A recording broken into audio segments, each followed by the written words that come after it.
সাধক সর্বদা হরিগুরু বৈষ্ণবের ইচ্ছায় চলবেন, তাদের ইচ্ছা পূর্তি করবেন, সেই পূর্তি কার্যে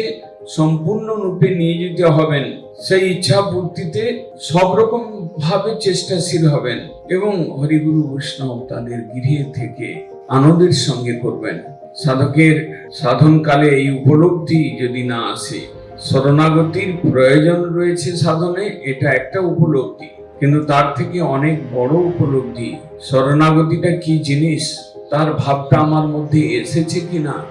এবং সেই ভাবের চরম সীমায় আমি পৌঁছেছি কিনা, সেইটাই নির্ভর করবে আমার সাধনের সিদ্ধি লাভ, আমার জীবনের সাধন উন্নতি, আমার জীবনের সর্বশ্রেষ্ঠ গতি, তার উপরে নির্ভর। তাই সাধক শরণাগতির ভাব আনবার জন্য সদা যত্নশীল এবং শরণাগতিকে পাখির চোখ করে সাধনে এগোবেন, আর কোনো ভয় নেই, সিদ্ধি করতল হতো।